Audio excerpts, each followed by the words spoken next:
हे दोस्तों, मैं चिराग एक और वीडियो के साथ। तो आज हम देख रहे हैं पीजीबीपी का फोर्थ वीडियो। इसमें सबसे पहले कवर करेंगे एडिशनल डेप्रिसिएशन, उसके बाद स्लम सेल का पार्ट और लास्ट में देखेंगे पावर जनरेटिंग यूनिट से रिलेटेड डेप्रिसिएशन का पार्ट। अब देखिए, पिछली वीडियो में आपने normal rate of depreciation cover कर लिया था, जिसमें आपने ब्लॉक्स ऑफ असेट भी देख लिया था, जिसमें आपने बिल्डिंग के 3 ब्लॉक देखे थे, फर्नीचर का 1 ब्लॉक था, प्लांट एंड मशीनरी के 5 ब्लॉक थे और इंटेंजिबल असेट पे रेट ऑफ डेप्रिसिएशन 25% का पार्ट हमने कवर कर लिया था। हमने एग्जाम्पल भी देख लिया था, जिससे हमें आइडिया हो गया था कि डेप्रिसिएशन कैसे कैलकुलेट होता है। ठीक है, फॉर्मेट भी कवर कर लिया था।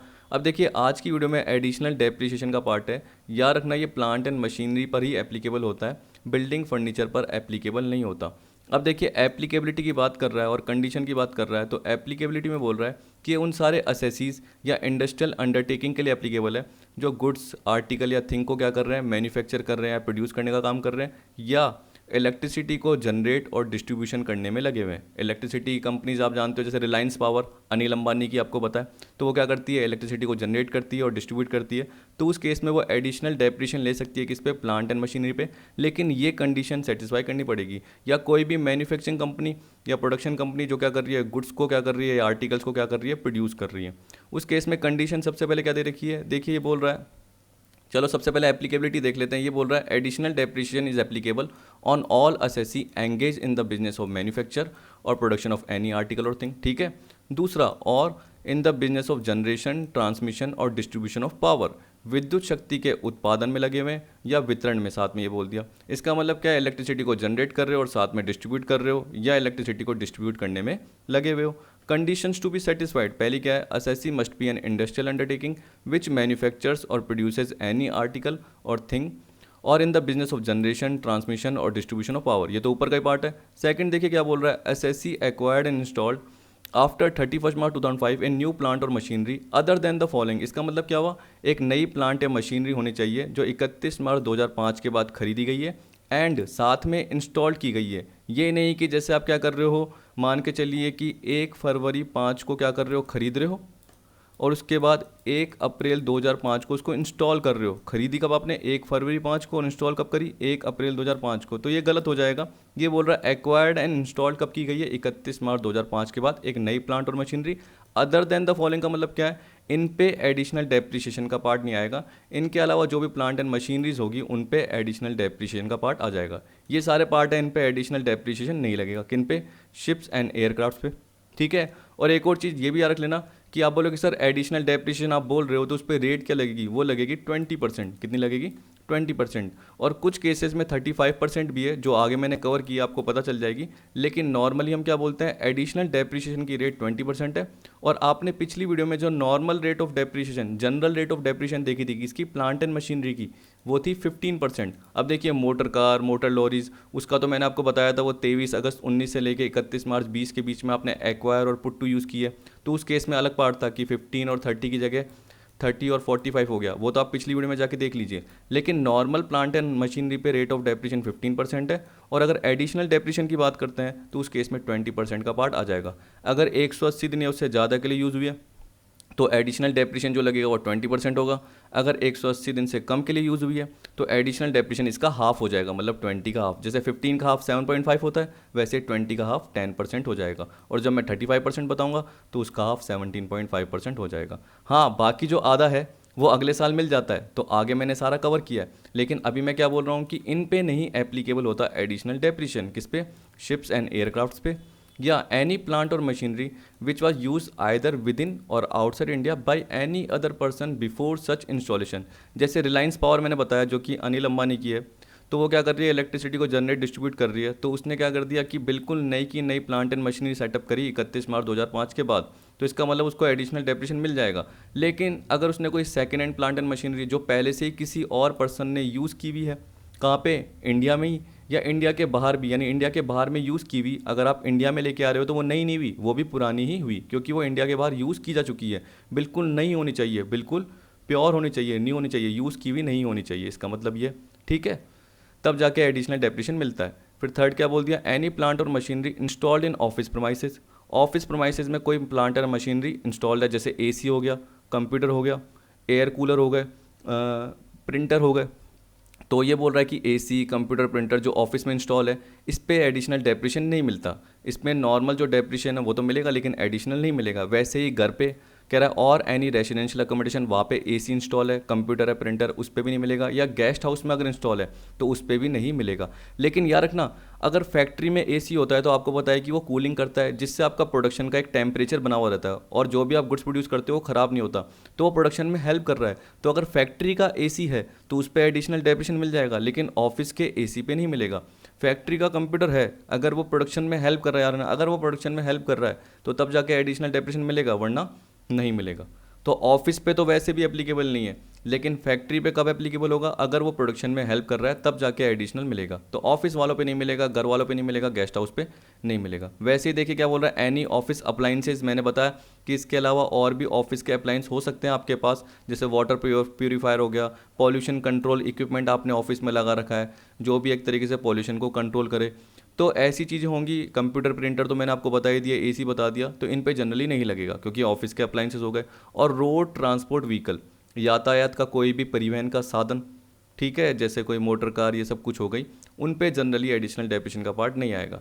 और any plant or machinery which is allowed for 100% deduction whether by way of depreciation or otherwise in the previous year. देखिए कभी कभी क्या होता है, आपने जैसे सेक्शन 35 AD देखा होगा, तो उसमें अगर आप ऐसी इंडस्ट्री में जैसे कोल्ड चेन फैसिलिटी का आप क्या कर रहे हो, कोल्ड चेन फैसिलिटी प्रोवाइड कर रहे हो, तो उसमें आपके पास जो भी मशीनरीज या प्लांट है उसमें आपने 100% डिडक्शन ले ली है, या आपने वेटेड डिडक्शन ले ली है, 150% ले ली है, तो इसका मतलब आपको इस पर्टिकुलर सेक्शन में फिर वो अप्लाई नहीं होगी, आपको एडिशनल डेप्रिसिएशन नहीं मिलेगी, क्योंकि आपने 100% पूरी ले ली। 150% बाई उसकी पूरी वैल्यू की आपने डेप्रिसिएशन ले ली, 150% यानी वेटेड, उससे ज़्यादा वैल्यू की डिडक्शन ले ली, तो फालतू में आपको इस पे क्यों देंगे, तो इस पे आपको एडिशनल डेप्रिसिएशन अलाउ करेंगे ही नहीं, क्योंकि 100% डिडक्शन आपने ले ली है।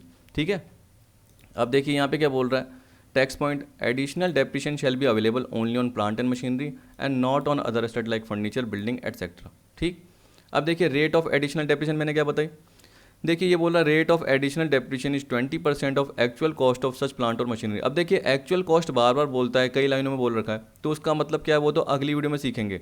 पर नॉर्मल आप मान के चलिए, अगर सिंपल आपको मानना है, अगर आपको देखो बाकी केसेस तो बहुत सारे आएंगे, लेकिन आप सिंपल केसेस के फॉर्म में क्या बोलोगे कि आपने खरीदी, उस खरीदी हुई जो भी पार्ट है यानी कॉस्ट है, उस पर जो भी 20% रेट ऑफ डेप्रिसिएशन आ रहा है। इसका मतलब क्या हुआ, आप ये मत बोलना सर ओपनिंग WDV पे भी जनरली आएगा क्या, नहीं, क्योंकि वो तो पुरानी हो गई ना। हमने क्या बोला कि हमने कोई नई प्लांट एंड मशीनरी खरीदी है तो उस पर एडिशनल डेप्रिसिएशन कितना मिल जाएगा, 20% of actual cost of such plant or machinery, ये मिल जाएगा। where if the asset is acquired and put to use for less than 180 days then additional depreciation कितना होगा 10%, क्योंकि आपको बताया कि वो 20 का हाफ हो जाएगा, यानी 20 का 50% हो जाएगा।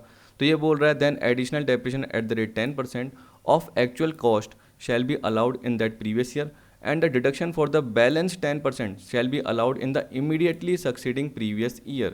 इसका मतलब ये हो गया कि मान के चलिए अगर मैं बोलता हूँ कि 1920 में मैंने कोई प्लांट एंड मशीनरी खरीद ली नहीं और उसको मैंने इंस्टॉल कर दिया, उसको मैं यूज़ कर रहा हूँ, तो उस पर जो एडिशनल डेप्रिसिएशन का पार्ट है, मान के चलिए 180 दिन से उसको कम यूज़ किया है तो 10% मिल रहा है, तो बाकी जो 10% का पार्ट है वो अगले साल मिल जाएगा। अब ये नहीं है कि आपको नहीं मिल रहा, लेकिन आपको मिल रहा है, लेकिन इस केस में क्या बोल रहा है कि आधा 2019-20 में मिल रहा है और आधा जो मिल रहा है वो 2020-21 में मिल रहा है। तो यहाँ पर ये बोल रहा है कि and the deduction for the balance 10% shell be allowed in the immediately succeeding previous year, इसके बाद वाले प्रीवियस ईयर में मिल जाएगा। मतलब 1920 में मिला आधा और आधा 2021 में मिल जाएगा। ठीक है, सिंपल सा पार्ट। अब देखिए इसका कोई मुझे एग्जाम्पल कवर कराने की ज़रूरत नहीं है, चलिए देखिए एक बार रुकिए मैं आपको बताता हूँ। देखिए जैसे अब मैं पिछले वीडियो के क्वेश्चन में आ गया, तो केस ई आपने देखा था जिसमें आपको बताया कि 80,000 क्या है, WDV शुरू में बोल रखी थी एक्स और वाई की। आपने एक नई मशीन परचेज की 40 की, तो 120 हो गई। जो 40 की परचेज की थी वो 11 नवंबर को परचेज की थी। ठीक है, तो मान के चलिए कि एडिशनल डेप्रिसिएशन का पार्ट इस पर अप्लाई हो रहा है, और ये फर्नीचर का केस नहीं है। ये वैसे मैंने एग्जाम्पल किसका बताया था आपको, फर्नीचर का, तो फर्नीचर की जगह मान के चलिए प्लांट एंड मशीनरी का। तो 120 में से आपने 10,000 की बेच दी थी, एक कोई मान के चलिए मशीनरी आपने बेच दी, तो 110 बच गई। 110 किस में से बची थी, मैंने बताया था कि जो 10,000 गई वो फीफो बेसिस पे गई, तो इसमें से गई, तो बाकी जो बचा था वो 70 बचा और 40 बचा। तो आपने फर्नीचर के केस में क्या करा था, 70 का 10% और 40 का 10% लगा दिया था, लेकिन 40 का आपने क्या करा था, हाफ लगाया था। 40 का 10% और उसका हाफ क्यों किया था, क्योंकि आपको बताया कि वो 11 नवंबर 19 को यूज़ की गई थी। ठीक है, या खरीदी गई थी और साथ में पुट टू यूज़ की गई थी, यही मान के चले थे आप, तो इसका मतलब वो 180 दिन से कम यूज़ हुई थी, तो उस केस पे हाफ लगता है। तो 70,000 पे पूरा लगा था 7,000, और 40,000 पे क्या लगा था, हाफ लगा था 2,000। ठीक है, ये तो लगेगा, पूरा कितना लगेगा 4,000, तो उसका आधा कितना होगा 2,000, तो टोटल मिला के 9,000 लग गया। ये तो हो गया नॉर्मल। एडिशनल डेप्रिसिएशन क्या लगा करोगे, और लगाना पड़ेगा, तो 70 पे नहीं लगाओगे, क्योंकि 70 तो ओपनिंग डब्ल्यूडीवी की बात कर रहा है। जो हमने एक्चुअल एसेट खरीदी है उसकी जो एक्चुअल कॉस्ट है वो कितनी है, 40,000 है। अब आपको बताया कि 1,10,000 में इसका पार्ट आ रहा है 40 का, तो उस 40 पे कितना लग जाएगा। आपको पता है कि 40 पे आपने जो नॉर्मल रेट थी तो 10% थी। अब मान के चलिए प्लांट एंड मशीनरी की बात कर रहा हूँ, तो नॉर्मल रेट के हिसाब से आप क्या बोलते हैं, 70,000 का 15% और 40 का 15%, ये तो लगता, और उसका हाफ यानी 7.5%, क्योंकि 180 दिन से कम यूज़ हुई है। अब जो एडिशनल डेप्रिसिएशन है वो कितना है, 20% है, तो उसका हाफ कितना होगा, उसका हाफ होगा 10%। ठीक है, तो 70,000 का 15% निकलेगा, 40,000 का 7.5% निकलेगा, पर इसके अलावा 40,000 का 10% भी निकलेगा, और बाकी जो 10% है वो उसके अगले साल में, मतलब प्रीवियस ईयर 1920 में 10%, और बाकी जो 10% है वो उसके अगले साल मतलब 2021 में अलाउ हो जाएगा। तो एडिशनल डेप्रिसिएशन में मिल जाता है, जो कि किस पे मिलता है, एक्चुअल कॉस्ट में मिलता है, जो भी आपने मशीनरी खरीदी है 31 मार्च 2005 के बाद, और उसको इंस्टॉल भी किया है 31 मार्च 2005 के बाद, यही बोल रहा है। ठीक है, तो हल्का सा एग्जाम्पल है, इसलिए मैंने इसका एग्जाम्पल कवर किया ही नहीं, क्योंकि आपको इसका थ्योरेटिकल पार्ट ही पढ़ने की ज़रूरत थी। तो देखिए सिंपल सा पार्ट था, जैसे आपने फर्नीचर के केस में देखा, वैसे आपको क्या है प्लांट एंड मशीनरी में देखना है, लेकिन प्लांट एंड मशीनरी में आपको क्या करना पड़ेगा, एडिशनल डेप्रिसिएशन का पार्ट भी कंसीडर करना पड़ेगा। तो उसको भी देखना पड़ेगा कि यार कहीं ये नई प्लांट और मशीनरी तो नहीं है, और ये इन पर्टिकुलर किससे रिलेटेड, इंडस्ट्रियल अंडरटेकिंग से रिलेटेड, जो गुड्स को मैन्युफैक्चर प्रोड्यूस कर रही है, या इलेक्ट्रिसिटी कंपनी जो क्या कर रही है, इलेक्ट्रिसिटी या पावर, इलेक्ट्रिक पावर को क्या कर रही है, जनरेट कर रही है और डिस्ट्रीब्यूट करने का काम कर रही है, तो उस केस में ये पार्ट भी आ जाएगा। तब आपको क्या करना पड़ेगा, अगर 180 दिन से कम यूज़ हुई है तो हाफ जो है 10% जो है वो इस साल यूज़ हो जाएगा, इस साल आपको डेप्रिसिएशन मिल जाएगा एडिशनल, और बाकी जो 10% है वो अगले साल मिल जाएगा। अब देखिए 20% की जगह 35% भी हो सकती है एडिशनल डेप्रिसिएशन की रेट, लेकिन इन केसेस में तो क्या बोल रहा है, special rate of additional depreciation in case of notified backward area. देखिए एक मेरे को जहाँ तक ध्यान आ रहा है, एक था 32AD और एक है 32AC, एक था AC और एक था 32AD। AC आपका जनरली जहाँ तक मुझे ध्यान आ रहा है 2017-18 तक ही था, वो हट चुका है, इन्वेस्टमेंट अलाउंस जनरली उसे बोला जाता था। अब आपका बचा हुआ है 32AD, जो कि इससे रिलेटेड ही है। अब देखिए इसमें भी कंडीशन क्या है, ये देखिए बोल रहा है additional depreciation at the rate 35% instead of 20% shall be allowed if following conditions are satisfied. SSC sets up an undertaking और एंटरप्राइज फॉर मैन्युफैक्चर और प्रोडक्शन ऑफ एनी आर्टिकल और थिंग। सीधी सी बात। अब देखिए इलेक्ट्रिसिटी कंपनी का केस में नहीं आ रहा है, इसमें सिर्फ किसका केस आ रहा है कि ऐसी मैन्युफैक्चरिंग कंपनी या प्रोडक्शन कंपनी जो गुड्स को क्या कर रही है, प्रोड्यूस कर रही है, गुड्स को क्या कर रही है, प्रोड्यूस कर रही है, मैन्युफैक्चर कर रही है। और इसके अलावा देखिए क्या बोल रहा है, सच अंडरटेकिंग और enterprise should be set up on और आफ्टर 1 अप्रैल 15। तो देखिए उस वक्त ये प्रोविज़न आया और बोला कि जो अंडरटेकिंग या बिजनेस है, जो नई कंपनी है वो क्या कर रही है 1 अप्रैल 15 को या उसके बाद सेटअप हो रही है, और कहाँ सेटअप हो रही है वो मेन है। देखिए क्या बोला, सच अंडरटेकिंग और enterprise should be set up in the notified backward area, अधिसूचित पिछड़े क्षेत्रों में, अधिसूचित पिछड़े क्षेत्रों में, किसके, आंध्र प्रदेश के, बिहार के, तेलंगाना के, वेस्ट बंगाल के, जो भी उसके पिछड़े क्षेत्र हैं वहाँ पे जनरली सेटअप कर रही है। अब देखिए एडिशनल डेप्रिसिएशन 20 की जगह 35 क्यों दिया, क्योंकि इंडस्ट्रीज़ को एंकरेज किया गया कि आप यहाँ पे सेटअप होइए, जिससे क्या होगा, उस जो पर्टिकुलर स्टेट है या पर्टिकुलर हम सिटी की बात कर रहे हैं जहाँ पे भी, उसका क्या होगा, एक तरीके से भला होगा, वो ग्रोथ उसकी ज़्यादा होगी, सीधी सी बात है। और कंपनी को क्या फ़ायदा होगा कि एडिशनल डेप्रिसिएशन मिलेगा तो उनका क्या होगा, खर्चा ज़्यादा दिखेगा, यानी टू साइड में डेबिट ज़्यादा होगा, तो उनका प्रॉफिट कमाएगा तो टैक्स भी क्या होगा, कम बनेगा। तो टैक्स कम बनेगा, जो पैसा बचेगा उसको क्या करेंगे, वो आगे यूज़ कर सकते हैं, क्योंकि आपको पता है कि एक्सपेंडिचर जितना चार्ज करेंगे उसके हिसाब से प्रॉफिट कम बनेगा, उसका टैक्स का पार्ट कम बनेगा, और टैक्स गवर्नमेंट को कम देना पड़ेगा। तो एक तरीके से गवर्नमेंट ने क्या करा, इन नोटिफाइड बैकवर्ड एरिया को ग्रोथ करने के लिए आंध्र प्रदेश, बिहार, तेलंगाना, वेस्ट बंगाल, उनमें क्या बोल दिया, इंडस्ट्रीज़ को बोल दिया आप अपना बिजनेस सेटअप कीजिए 1 अप्रैल 15, ये बोल रहा है उसके बाद, या 1 अप्रैल 15 से। ठीक है, और भी इसमें दे रखी है कंडीशन, ये रही, SSC acquired and install any new machinery or plant other than ships and aircraft or assets referred above as non eligible, इसका मतलब वो ऑफिस की एसेट हो गई, वो नॉन एलिजिबल है। इसके अलावा पुरानी कोई एसेट्स आप यूज़ कर रहे हो, प्लांट और मशीनरी, वो भी नॉन एलिजिबल है। तो आप याद रखना कि ऊपर वाली कंडीशन सेम टू सेम है जो आपने यहाँ पे देखी थी, ये वाली शिप्स एंड एयरक्राफ्ट्स की। इसके अलावा ये वाली नहीं होनी चाहिए। इसके अलावा जो भी प्लांट या मशीनरी है वो 1 अप्रैल 15 है, उसके बाद एक्वायर्ड एंड इंस्टॉल की गई है। और कब तक? एंड एंडिंग बिफोर 1 अप्रैल 20, इससे पहले एक्वायर्ड और इंस्टॉल कर दी जानी चाहिए। 1 अप्रैल 15 है उसके बाद, लेकिन इससे पहले in the sad backward area, मतलब इसमें आंध्र प्रदेश में, बिहार में, तेलंगाना में, वेस्ट बंगाल में।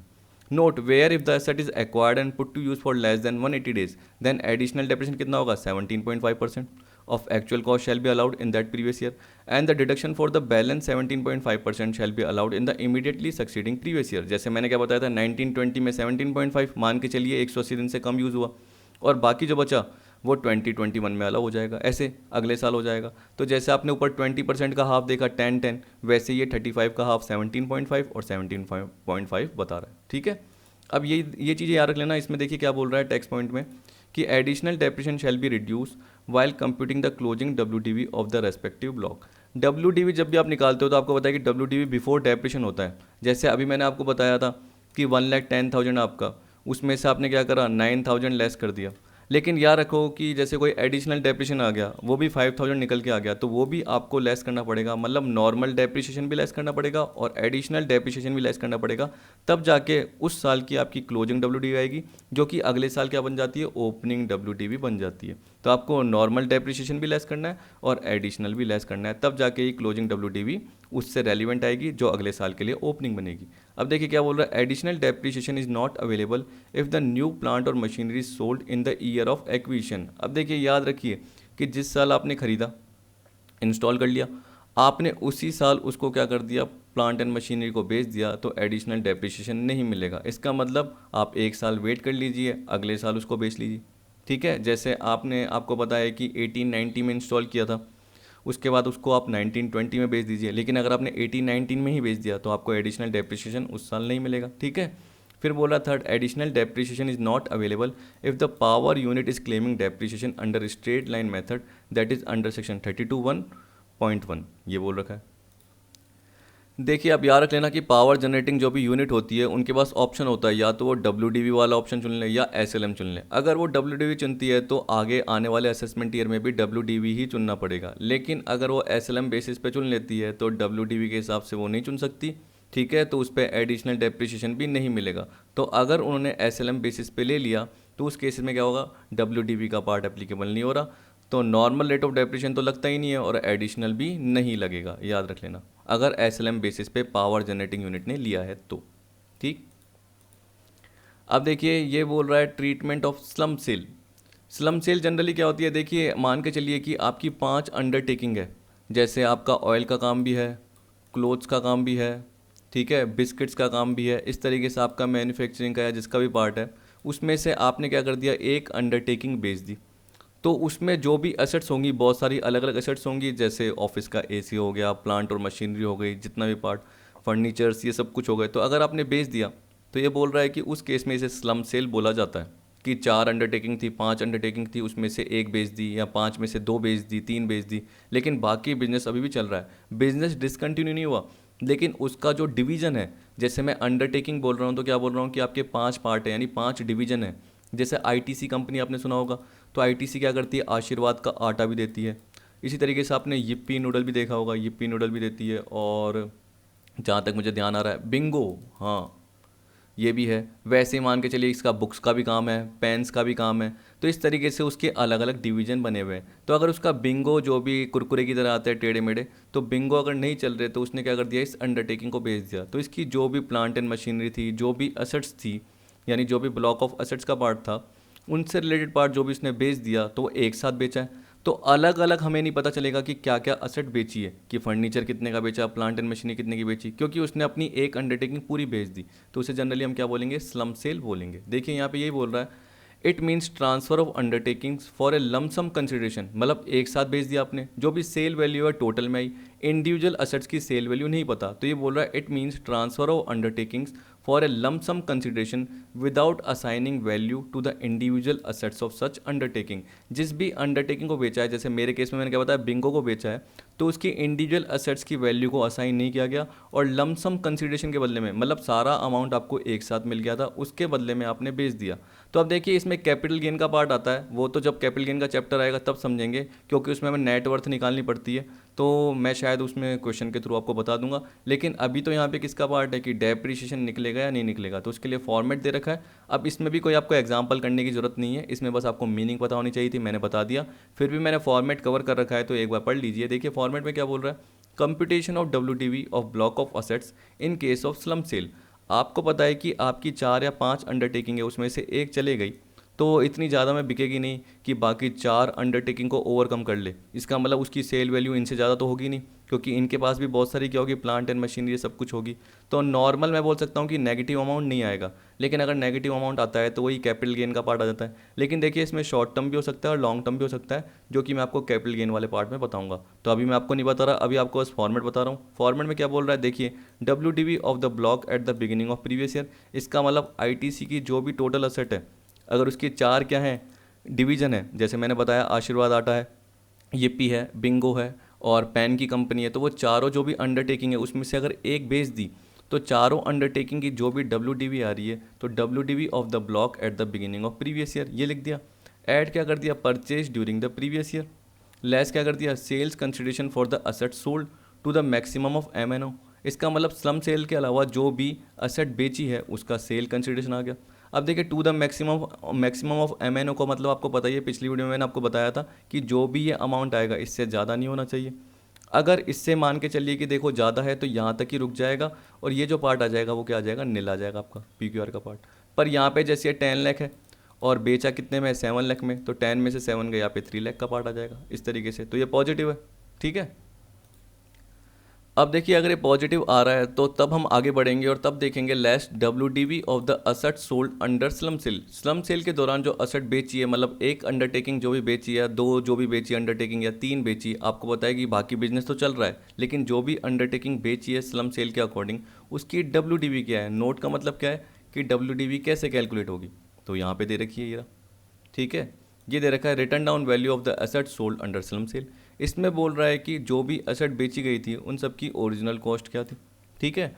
अब ये बोल रहा है कि depreciation actual allowed on such asset in respect of any previous year commencing before 1987-88। इसका मतलब अगर कोई एसेट ये सारी मिला के 1985 में खरीदी गई थी तो 1985, 86, 86, 87, 87, 88 जनरली इसी की बात कर रहा है ना, यानी 87, 88 से पहले जो भी है वो डेप्रिसिएशन एक्चुअली क्या अलाउड किया गया था वो लेस करो। फिर इसके बाद देखिए क्या बोला है, depreciation notional that would have been allowable from the previous year 1987, 88 onward as if the asset is only asset in the relevant block. ये मानते हुए चलना कि जो भी असेट है वो उस ब्लॉक में सिर्फ वही असेट थी, उसके हिसाब से क्या डेप्रिसिएशन लगता अगर 87, 88 की रेट ऑफ डेप्रिसिएशन ली जाती, ठीक है। तो 87, 88 की, फिर 88, 89 में क्या रेट ऑफ डेप्रिसिएशन थी, उस हिसाब से रेट ऑफ डेप्रिसिएशन चेंज हो सकती थी। लेकिन बोल रहा है कि प्रीवियस ईयर 1987, 88 से जो भी नॉशनल डेप्रिसिएशन है, जो भी रेट ऑफ डेप्रिसिएशन चल रही होगी उन ईयर के हिसाब से, वो आपको लेस करते जाना है और आपकी WDV निकल के आ जाएगी। जो भी स्लम सेल के अकॉर्डिंग असेट आपने बेची है उसकी WDV निकल के आ गई। अब देखिए यहाँ पे हमने WDV क्या कर दिया, लेस कर दिया, तो उसके बाद जो अमाउंट है वो पॉजिटिव आना चाहिए, तब जाके ही डेप्रिसिएशन निकलेगा। अगर नेगेटिव आ रहा है, यानी जो भी अमाउंट है वो नेगेटिव आ रहा है, मान के चलिए जैसे मैंने बताया था कि यहाँ पे 3 लाख का पार्ट बच गया, ठीक है, ये था, ठीक है। और WDV इसकी मान के चलिए जो भी स्लम सेल की उसकी 2 लाख की है, तो अगर 1 लाख ये पॉजिटिव है, पॉजिटिव ही है, तो उस पर डेप्रिसिएशन का पार्ट निकल के आ जाएगा। अब कैसे कैलकुलेट होता है वो तो जनरली आपको पता ही है कि हम देखेंगे इसमें से WDV का कितना पार्ट है, परचेज का कितना पार्ट है, उस हिसाब से डेप्रिसिएशन का पार्ट लग जाएगा, फुल रेट, हाफ रेट, उस हिसाब से डेप्रिसिएशन लग जाएगा। जो भी डेप्रिसिएशन है वो लेस करने के बाद WDV निकल के आ जाएगी, क्लोजिंग WDV, जो कि अगले साल क्या बन जाएगी, ओपनिंग बन जाएगी, ठीक। तो यही पार्ट था सिंपल सा। लेकिन अगर नेगेटिव का पार्ट आ रहा है तो आप डेप्रिसिएशन नहीं निकाल पाओगे, और इस केस में हम क्या बोल सकते हैं कि यार कैपिटल गेन हो सकता है, जो कि कैपिटल गेन कैसे निकलेगा वो हम देखेंगे कैपिटल गेन वाले चैप्टर में, जिसमें शॉर्ट टर्म कैपिटल गेन भी हो सकता है और लॉन्ग टर्म कैपिटल गेन भी हो सकता है। तो अभी आपको इतना ही देखना था, इससे ज़्यादा देखना नहीं था, फिर भी मैंने कवर कर लिया ये।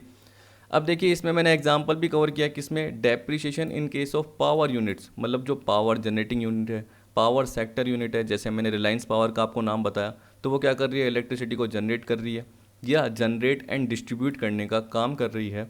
तो उस केस में उसके पास चॉइस होती है, या तो वो रिटर्न डाउन वैल्यू मेथड ले ले या वो स्ट्रेट लाइन मेथड ले सकती है।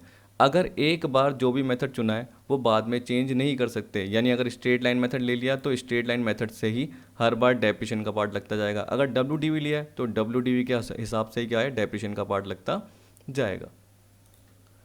और ये भी याद रख लेना, मैंने बताया था कि अगर डब्ल्यू से लिया है तो एडिशनल डेप्रिसिएशन मिल जाएगा प्लांट एंड मशीनरी पे, ठीक है। एडिशनल कितना आपका 20% का पार्ट है। देखिए नोटिफाइड में तो जनरली पावर जनरेटिंग यूनिट का नहीं बोल रखा, तो वो 35% छोड़िए, लेकिन आपको पता है कि एडिशनल डेप्रिसिएशन जो 20% का है वो मिल जाएगा अगर डब्ल्यू मेथड पे आप नॉर्मल रेट ऑफ डेप्रिसिएशन मतलब जैसे 15% हो गया, ये जनरली एप्लीकेबल हो रहा है, और ऊपर के जो भी कंडीशन है वो पूरी कर रहे हो तो उसके हिसाब से एडिशनल डेप्रिसिएशन 20% मिल जाएगा। लेकिन अगर आप एसएलएम फॉलो कर रहे हो तो एडिशनल डेप्रिसिएशन नहीं मिलेगा। एसएलएम के हिसाब से जो भी डेप्रिसिएशन लगता है वो किसके हिसाब से लगता है, ये देखिए दे रखा है appendix IA of the income tax rule. तो इनकम टैक्स रूल में एसएलएम से रिलेटेड रेट ऑफ डेप्रिसिएशन दे रखी है, तो उस अकॉर्डिंग क्या लग जाएगा, डेप्रिसिएशन लग जाएगा।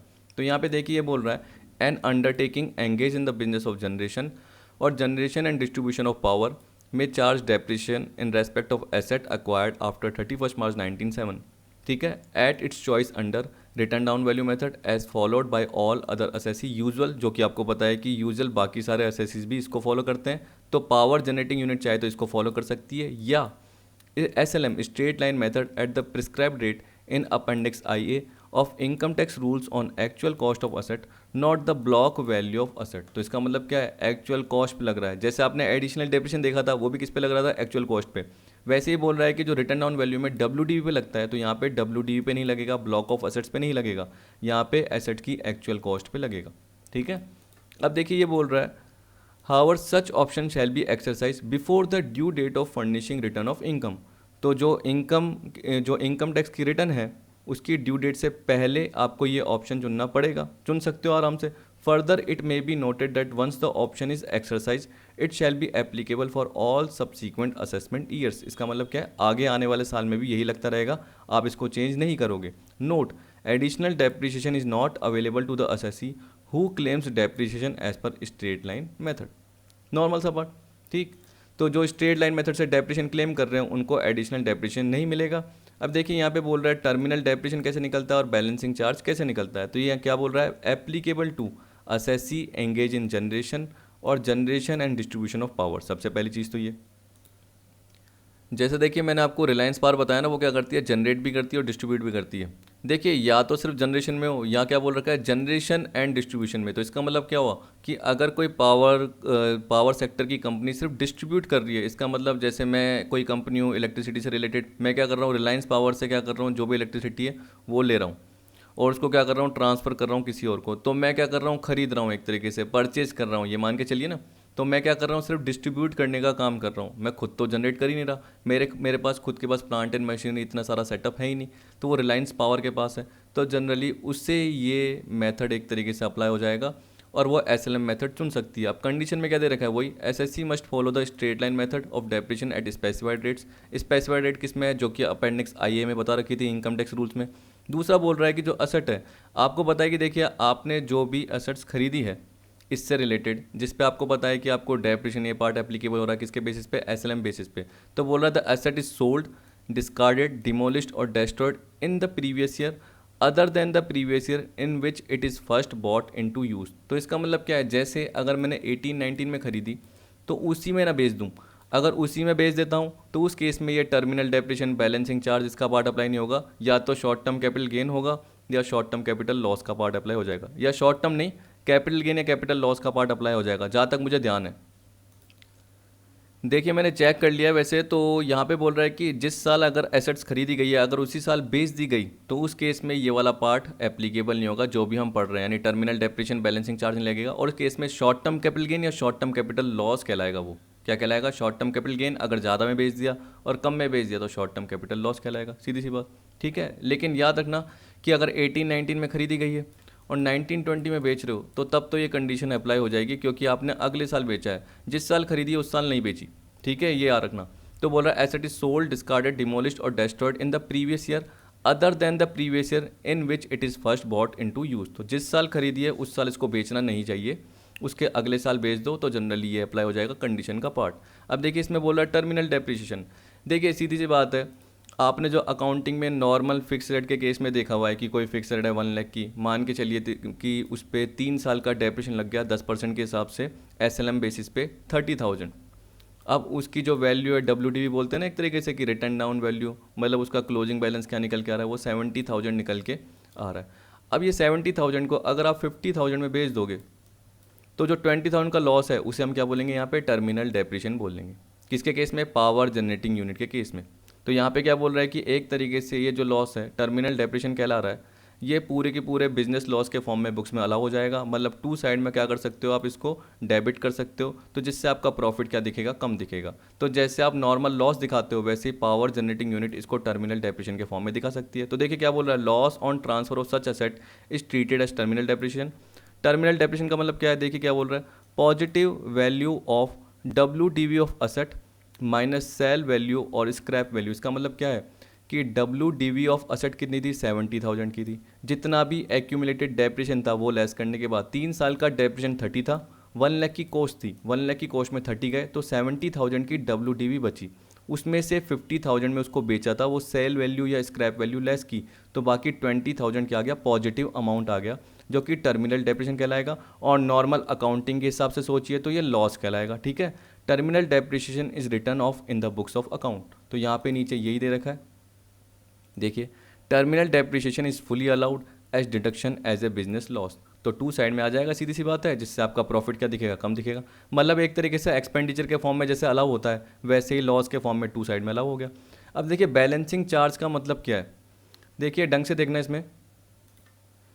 देखिए नीचे मैंने एग्जांपल कवर किया लेकिन फिर भी मैं यहाँ पे आपको रेफरेंस के लिए बता रहा हूँ कि देखिए कॉस्ट कितनी थी, 1 लाख। एक्यूमुलेट मान के चलिए जैसे मैंने बताया 10,000 10,000 10,000, 3 साल का डेप्रिसिएशन एक्यूमुलेट लग गया था 30,000, तो बाकी जो WDV बची वो 70। अब अगर आप 70 को 50 में बेचते हो तो टर्मिनल है, लेकिन अगर 70 की जो WDV है, आपको पता है कि उस पर्टिकुलर जो भी हम प्लांट मशीनरी या जो भी हम फिक्स रेट की बात कर रहे हैं उसको अगर आप 80,000 में बेच रहे हो, मतलब 70 से ज़्यादा में बेच रहे हो, 80 में 90 में 1 लाख तक बेच रहे हो, तो बैलेंसिंग चार्ज का पार्ट कहलाएगा। क्या कहलाएगा, बैलेंसिंग चार्ज। मतलब अगर 70 की चीज़ को मैंने 90 में बेच दिया तो 20,000 क्या कहलाएगा, बैलेंसिंग चार्ज। इसका मतलब फ़ायदे में बेचा है तो वो प्रॉफिट है। तो जैसे अकाउंटिंग में आप क्या बोलते हो, profit on sale of asset, तो यहाँ पे भी क्या बोलोगे आप, उसको बैलेंसिंग चार्ज बोल दोगे। ठीक है, लेकिन याद रखना कि कॉस्ट तक जो बेचा है वो क्या कहलाएगा, बैलेंसिंग चार्ज। अगर कॉस्ट से ऊपर में बेचा है तो कॉस्ट से ऊपर की जो भी वैल्यू होगी वो कैपिटल गेन कहलाएगी। यानी फॉर एग्जांपल अगर मैं एक बार ये हटा दूं, 1 मिनट रुकिए, देखिए जैसे मैंने लिख दिया ये 70,000 की WDV थी, आपको पता है। अगर आपने इसको 120 में बेच दिया इस एसेट को, तो इसका मतलब क्या हुआ कि आपने उसको कॉस्ट से ज़्यादा में बेच दिया, तो जितना आपका एक्यूमुलेट डेप्रिसिएशन तक का पार्ट था वो बैलेंसिंग चार्ज कहलाएगा। आप खुद देख लीजिए कि मैंने बोला कि अगर 70 की चीज़ को 90 में बेच देता हूँ तो 20,000 क्या कहलाएगा, बैलेंसिंग चार्ज।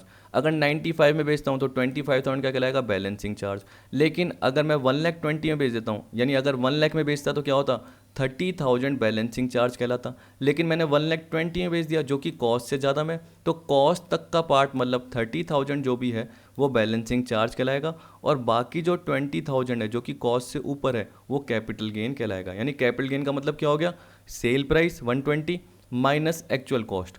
सेल प्राइस, तो जब भी आपकी सेल प्राइस कॉस्ट से ज़्यादा है तो वो क्या कहलाता है, कैपिटल गेन। अगर आपने अकाउंटिंग में पढ़ा है तो आपको ध्यान होगा कि अगर कॉस्ट तक का पार्ट आप देखते हो, यानी अगर आपने जो भी बेचा वो WDV से ऊपर है, जैसे 70 से ऊपर है, और कॉस्ट से ज़्यादा में बेचा, तो कॉस्ट तक का जो भी पार्ट है वो कहलाएगा profit on sale of assets, जो कि P&L में चले जाता है। लेकिन उससे ऊपर का जो भी पार्ट है, मतलब कॉस्ट से ऊपर का जो भी पार्ट है वो कैपिटल रिजर्व कहलाता है। आपने पढ़ा होगा कहीं ना कहीं। तो वैसे ही यहाँ पे बोल रहा है, तो यहाँ पे देखिए बोल रहा है profit on transfer of such asset to the maximum of accumulated depreciation. To the maximum of accumulate का मतलब क्या हो गया, 30,000 से ऊपर नहीं हो सकता हमारे एग्जाम्पल में। जहाँ पे भी आप देखोगे, जो भी एग्जाम्पल देखोगे, WDV आपको दिख रही है, अगर उससे ज़्यादा में बेचा है तो उस केस में वो एक्यूमुलेट डेप्रिसिएशन से ज़्यादा नहीं हो सकता, तो वो बैलेंसिंग चार्ज कहलाता है। उससे ऊपर बेचा है तो कॉस्ट से ऊपर का जो भी पार्ट है वो कैपिटल गेन कहलाता है। तो देखिए क्या बोला, difference between sale price and actual cost shall be treated as capital gain. तो देखिए टैक्स पॉइंट में क्या बोल रखा है, बैलेंसिंग चार्ज कब आएगा, ये बोल रहा है negative value of WDV of assets मतलब 70 minus sale value plus scrap value minus 120। तो 70 में से माइनस 120 करोगे तो नेगेटिव कितनी आ गई 50। तो आप क्या बोलोगे सर आप तो गलत बता रहे हो, आपने तो 30,000 बताया था। अब देखिए आगे पढ़िए, however balancing charge cannot exceed accumulate depreciation claimed on such asset. तो इस पर कितना क्लेम किया था 30। तो 30 आपका क्या होगा बैलेंसिंग चार्ज, और उससे ऊपर का जो 20,000 का पार्ट है वो कैपिटल गेन कहलाएगा क्योंकि वो कॉस्ट से ऊपर है। तो यहाँ पे बोल रहा है एज पर सेक्शन 41 सबसेक्शन 2 जो बैलेंसिंग चार्ज है वो आपकी डीम्ड इनकम कहलाती है। तो balancing charge is fully taxable as business income in the previous year in which such income fall due.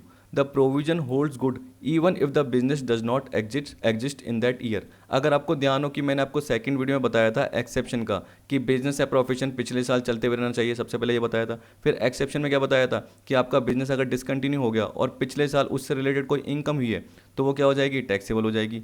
किस साल में, जिस साल आपको रिसिप्ट मिली है। वैसे ही उसके केस में मैंने ये भी बताया था कि बैलेंसिंग चार्ज मैं आपको बताऊंगा पावर सेक्टर यूनिट के केस में, और आज हम वो पढ़ रहे हैं जिसमें मैंने आपको बता दिया कि बैलेंसिंग चार्ज अगर होता है तो वो डीम्ड इनकम माना जाता है। किस साल में, जिस साल जनरली आपने एसेट बेची है और आपको पैसा मिला है। ठीक है, कह रहा है provision hold good even if the business does not exist in that year. अगर उससे पहले आपका बिजनेस बंद हो गया लेकिन एसेट बेचने पे जो भी पैसा मिला है वो बिजनेस डिसकंटिन्यू होने के बाद में मिला है तो तब भी वो पीजीबीपी में टैक्सेबल होगी और आपकी बिजनेस इनकम बनेगी। ठीक है, ये याद रख लेना। अब देखिए एग्जाम्पल कवर कर लेते हैं, 5-6 मिनट का पार्ट है, आपका सारा पार्ट खत्म। आज की वीडियो में इतना ही पार्ट था। इसके बाद देखेंगे अगली वीडियो में एक्चुअल कॉस्ट का पार्ट, और इसी तरीके से और भी आगे पार्ट आते जाएंगे जो कि पीजीबीपी से रिलेटेड है। तो मेरे हिसाब से उसके बाद 5-6 वीडियो और बनेगी क्योंकि अराउंड 60-70 पेज और हैं अभी पीजीबीपी के। देखिए पीजीबीपी बड़ा है, मैंने आपको पहली पीडीएफ दे दी है और दूसरी पीडीएफ में आपके 60 से 70 अराउंड 70 पेज और कवर होंगे। तो मेरे हिसाब से 6 वीडियोस और बन जाएगी उससे रिलेटेड। तो देखिए बोल रहा है इम्पोर्टेंट लिमिटेड एक पावर जनरेटिंग यूनिट है। 1 अप्रैल 17 को it purchased A plant of ₹50 lakh eligible for depreciation at the rate 15% on SLM। ठीक है, कंप्यूट बैलेंसिंग चार्ज और terminal depreciation assuming the plant is sold on 21 अप्रैल 19। अब देखिए 1920 में बेचा है तो 1920 में क्या निकलेगा आपका, वही बैलेंसिंग चार्ज, टर्मिनल डेप्रिसिएशन या शॉर्ट टर्म कैपिटल गेन, इसका पार्ट निकल के आ जाएगा। ठीक है, अब देखिए अलग अलग केसेस दे रखे हैं कि आपने कितने में बेचा है। आपने या तो 750 में बेचा है पहला केस, या 30 लाख में बेचा है, या 45 लाख में बेचा है, या 55 लाख में बेचा है। अब देखिए सबसे पहले हमें 1 अप्रैल 19 की रिटर्न डाउन वैल्यू पता होनी चाहिए क्योंकि आपने 21 अप्रैल 19 को बेचा है तो उससे पहले 1 अप्रैल 19 को रिटर्न डाउन वैल्यू पता होनी चाहिए। 1 अप्रैल 17 को खरीदा, आपको पता है कि देखो SLM बेसिस पे 15% दे रखा है तो 50 लाख का 15% कितना होता है 7,50,000। तो देखिए 50 लाख में से 7,50,000 गए तो बाकी कितना बचा 42,50,000 जो कि 1 अप्रैल 18 को बचा। वैसे क्लोजिंग WDV क्या होती 31 मार्च 18 की जो कि ओपनिंग बन गई। फिर इसमें से डेप्रिसिएशन लेस किया कितना 750, क्यों, क्योंकि SLM बेसिस पे है, WDV बेसिस पे नहीं है, किसके बेसिस पे है SLM बेसिस पे है। तो देखिए 750 तो आपका आ गया 1 अप्रैल 19 को 35 लाख। अब देखिए आराम से सिंपल सा पार्ट है, आप हमेशा अपनी कॉस्ट याद रखना 50 लाख की है। अब देखिए अगर आपने पहली सेल प्रोसीड देखी तो उसमें क्या बोल रहा है कि इसको 7,50,000 में बेचा है। किस में बेचा है 7,50,000 में। 35 में से 750 गए तो बाकी कितना बचा आपका 27,50,000 का पार्ट बच गया, पॉजिटिव बच रहा है। तो ये क्या कहलाएगा टर्मिनल डेप्रिसिएशन कहलाएगा क्योंकि आपने कम में बेचा है तो आपका लॉस हुआ तो वो टर्मिनल डेप्रिसिएशन के फॉर्म में कहलाएगा। सिंपल सा पार्ट। देखिए आपको सिर्फ 2 चीज़ें याद रखनी है कि WDV से कम में बेचोगे तो टर्मिनल डेप्रिसिएशन, अगर WDV से ज़्यादा में बेचोगे तो क्या आएगा बैलेंसिंग चार्ज आ सकता है और उसके साथ साथ शॉर्ट टर्म कैपिटल गेन भी आ सकता है। तो आपको बस ये 2 चीज़ें याद रखनी है कि कम में बेचोगे तो उस केस में टर्मिनल और ज़्यादा में बेचोगे तो बैलेंसिंग चार्ज आएगा कहाँ तक कॉस्ट तक वाले पार्ट में, और कॉस्ट से ज़्यादा में बेचा है तो शॉर्ट टर्म कैपिटल गेन भी उसके साथ आ सकता है, यानी बैलेंसिंग भी आएगा और शॉर्ट टर्म कैपिटल गेन भी आएगा जो कि अपने इस वाले केस में। ठीक है, अब देखिए ये 30 लाख का केस है, इसमें क्या बोल रहा है 35 लाख की WDV थी, आपको पता है सारे केस में सेम है, लेकिन जो बेचा है वो क्या बेचा है 30 लाख का बेचा है। तो 35 में 30 गए कितना बचा 5 लाख, अभी भी पॉजिटिव आ रहा है, इसका मतलब टर्मिनल डेप्रिसिएशन है, मतलब लॉस है। ठीक है, अब अगला देखिए क्या बोल रहा है 35 लाख की चीज़ थी, यानी WDV 35 लाख की थी और उसको 45 लाख में बेच दिया तो ये माइनस में आ रहा है, इसका मतलब आपका ये फ़ायदा दिख रहा है। अब फ़ायदा क्या होगा बैलेंसिंग चार्ज होगा और शॉर्ट टर्म कैपिटल गेन भी साथ में उसके हो सकता है, यानी बैलेंसिंग चार्ज भी हो सकता है और साथ में शॉर्ट टर्म कैपिटल गेन भी हो सकता है। लेकिन वो कब होगा अगर आपने कॉस्ट से ज़्यादा में बेचा होता, आपने तो कॉस्ट से कम में बेचा है, कॉस्ट है 50 लाख और आपने 45 लाख में बेचा तो जो 10 लाख का पार्ट है वो बैलेंसिंग चार्ज ही कहलाएगा। अब देखिए आपने जो D केस है उसमें 55 लाख में बेचा तो इसका मतलब क्या था कॉस्ट तक का जो भी पार्ट होगा वो बैलेंसिंग चार्ज के फॉर्म में होगा। आप खुद देखिए 35 लाख की चीज़ 55 लाख में बेची तो 20 लाख आ गया। अब ऐसे भी सोच के चल सकते हैं 50 लाख की चीज़ को अगर 55 में बेचेंगे तो 5 लाख का कैपिटल गेन है, तो 20 में से 5 लाख कैपिटल गेन तो बाकी 15 लाख बैलेंसिंग चार्ज। एक तो ये तरीका। दूसरा तरीका ये है कि आप बोल सकते हो कि कॉस्ट आपकी कितनी है 50, ठीक है। अब जो 20 लाख आपको मिला और 35 लाख WDV से ऊपर कॉस्ट तक जाते जाओ तो कितना होता है 15 लाख ही होता है।